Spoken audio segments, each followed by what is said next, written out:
This channel does not promote any violent, harmful, or illegal activities. All content provided by this channel is meant for an educational purpose only.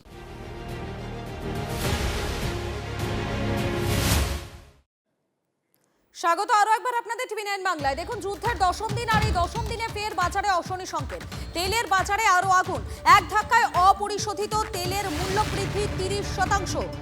Sayanta রয়েছেন আমাদের প্রতিনিধি আমাদের সঙ্গে। সায়ন্ত, একদমই দেখো, যেভাবে যুদ্ধ যেভাবে যুদ্ধ পরিমাণ বেড়েই চলেছে, যুদ্ধ ভয়াবহতা বেড়েই চলেছে এবং একের পর এক একে অপরের তেলের ট্যাঙ্কার গুলোতে বা তেলের অয়েল যে ইন্ডাস্ট্রি আছে সেখানে আঘাত করা হচ্ছে, তাতে স্বাভাবিকভাবে তেলের দাম যে বাড়বে সেটা প্রত্যাশিতই ছিল। কিন্তু দেখা গেল তার থেকে অনেকটাই অপ্রত্যাশিতভাবে আরো অনেকটাই বেড়ে গিয়েছে তেলের দাম। যুদ্ধের দশম দিনের ফের বাজারে অশনি সংকেত এবং তেলের বাজারে আরো আগুন দেখা দিচ্ছে। এক ধাক্কায় অপরিশোধিত তেলের মূল্য বৃদ্ধি প্রায় 30% পৌঁছেছে। এমনকি অপরিশোধিত তেলের দাম প্রতি ব্যারেল $117 পৌঁছেছে দেখা যাচ্ছে। অর্থাৎ ভারতীয় মুদ্রায় প্রতি ব্যারেলের দাম 10,600 টাকার বেশি। সব মিলিয়ে সাধারণ মানুষকে এবং নিত্য ভোগান্তির মধ্যে পড়তে চলেছে। এমন একই সঙ্গে যুদ্ধ যদি এরকম চলতে থাকে তাহলে তেলের দাম আরো বাড়বে বলেই মনে করছেন এই যারা অর্থনীতিবিদ তারা, এবং সেটা এমন জায়গায় পৌঁছাবে তাতে কিন্তু শুধু তেলের দাম নয়, তেলের সঙ্গে আনুষঙ্গিক যে জড়িয়ে রয়েছে অর্থাৎ মানুষের নিত্য চাহিদার সঙ্গে যে খাদ্যবস্তু হোক বা অন্যান্য সামগ্রী সবকিছুর দাম কিন্তু ভয়ঙ্কর আকারে বাড়বে বলেই মনে করছেন অর্থনীতিবিদরা। এবং এই অবস্থায় যুদ্ধ যদি না থামে সেই অশনি সংকেত কিন্তু ক্রমশ বাড়তেই থাকবে এবং তেলের দাম আর নাগালের বাইরে চলে যাবে বলেও দাবি করছেন এই অর্থনীতিবিদের একাংশ। একেবারেই শান্ত, তুমি আমাদের সঙ্গে থাকো। ফিনান্সিয়াল এক্সপার্ট অনির্বাণ দত্ত এই মুহূর্তে আমাদের সঙ্গে রয়েছেন। আপনাকে স্বাগত টিভি9 বাংলায়। দেখুন, যুদ্ধের দশমতম দিন এবং এই দশমতম দিনে ফের বাজারে একটা অশনি সংকেত দেখা দিচ্ছে। তেলের বাজার সেখানে প্রায় একেবারে বলা যেতে পারে আগুন ছুঁয়ে গিয়েছে। এক ধাক্কায় অপরিশোধিত তেলের মূল্য বৃদ্ধি হয়েছে 30%।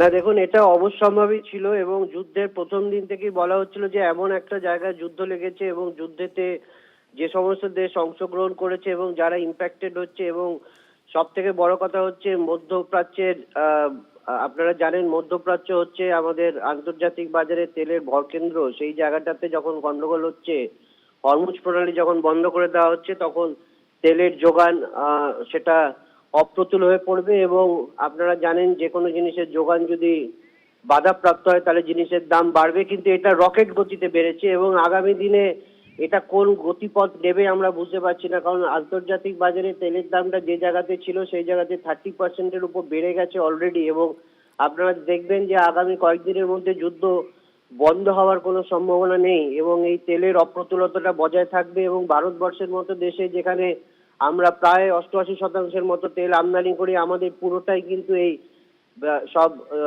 বিশ্বের বাজারে তেলের যে ভান্ডারগুলো আছে তার উপর আমাদের মুখাপেক্ষী হয়ে থাকতে হয়। আমাদের রাশিয়ার থেকে তেল কিনতে হয়, রাশিয়ার থেকে তেল কিনতে আমরা আবার উদ্যত হয়েছে, কিন্তু তা হলেও রাশিয়ার তেলটাও কিন্তু এখন বহুমূল্য হয়ে যাবে। কারণ আপনার কলকাতার একটা বাজারে যদি আগুন লাগে তাহলে পরবর্তী পাশের যে বাজার আছে সেই বাজারেও কিন্তু জিনিসের দাম বেড়ে যাবে। এটাই অর্থনীতির নিয়ম এবং সেই সরলরৈখিক পথেই কিন্তু প্রত্যেকটা জায়গাতেই তেলের দাম বাড়ছে। আমেরিকার সরকার চাইছে আমরা আমেরিকার থেকে তেল কিনি, আমরা ল্যাটিন আমেরিকা থেকে তেল কিনি, কিন্তু যেখান থেকেই তেল কিনবো সেই তেলের দামটাই কিন্তু ভারতবর্ষে নিয়ে আসবার খরচটাও বেড়ে যাবে এবং ভারতবর্ষে পরিশোধন করবার পরে যে তেলটা আমরা সাধারণভাবে আমরা ব্যবহার করি সেই তেলটা কিন্তু বহুমূল্য হয়ে যাবে ভারতবর্ষের বাজারে।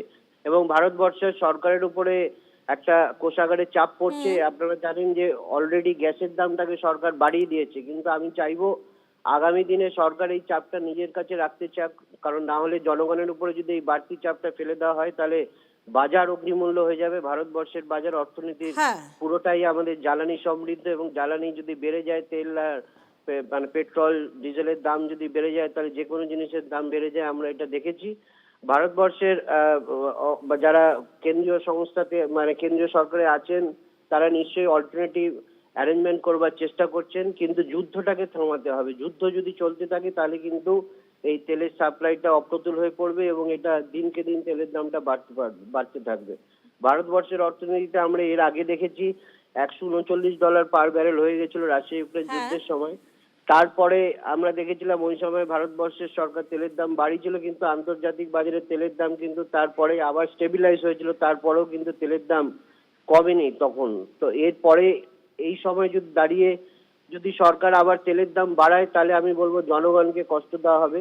সরকারের চাপটা সরকার জনগণের উপরে যদি দিয়ে দেয় এক্ষুনি, তাহলে সরকারের উপরে ভারতবর্ষের মানুষের যে প্রত্যাশা, আত্মনির্ভর একেবারেই, ভারতের কথা একেবারেই। যেটা আমরা শুনছি, বিকশিত ভারত হওয়ার যে একেবারে স্বপ্ন বোঝাই দেখছি, যাচ্ছে যে সেটাতে ধাক্কা এই যে খাবে। তেলের দাম বৃদ্ধি পাচ্ছে তার ফলে কিন্তু একটা কিন্তু প্রভাব পড়তে পারে, সেদিকে আমাদের নজর থাকবে। আপনাকে আপাতত ধন্যবাদ। আন্তর্জাতিক সম্পর্ক বিশেষজ্ঞ অনিক চট্টোপাধ্যায় এই মুহূর্তে আমাদের সঙ্গে রয়েছেন। অনিকবাবু, এক ধাক্কায় অপরিশোধিত তেলের দাম প্রায় 30% বৃদ্ধি পেয়েছে ভারতীয় বাজারে। এটা কতটা প্রভাব পড়তে পারে? সর্বোপরি যেটা জানার বিষয় যে মধ্যবিত্তরা তারা এই মুহূর্তে কি করবেন যদি মূল্যবৃদ্ধি হট করে হয়ে যায়? দেখুন, আমি আগেও বলেছি যে যুদ্ধ যত দীর্ঘায়িত হবে তত কিন্তু তেলের দাম বাড়বে। তেল সংক্রান্ত সংকট, তেল এবং পেট্রোলিয়াম যত অন্যান্য দ্রব্য যেমন গ্যাস বা অন্যান্য দ্রব্য সেগুলোর দাম বাড়বে।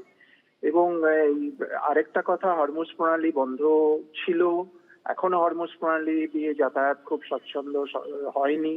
সব মিলিয়ে যদি তেল আমরা বাইরে থেকে আনি, অন্যান্য জায়গা থেকে, পূর্ব আফ্রিকা হোক, ল্যাটিন আমেরিকা হোক, আমেরিকা হোক, যেখান থেকেই আমরা, বা রাশিয়া হোক, যেখান থেকেই আনি, একটু ঘুরপথে আনতে হবে। ফলে এই খরচটা বাড়বে এবং মধ্যবিত্তর পকেটের ওপরে সেটা তো টান পড়বেই। আপনি যে প্রশ্ন করলেন, কেননা তেলের দাম বাড়লে সবকিছুরই দাম বাড়বে, পরিবহন এবং আমাদের রান্নাঘরের ওপরে চাপ পড়বে। ফলে সব মিলিয়ে মধ্যবিত্তের ওপর চাপ পড়বে। যুদ্ধ যত দীর্ঘায়িত হবে তত কিন্তু এই সংকট বাড়বে। ধন্যবাদ আপনাকে।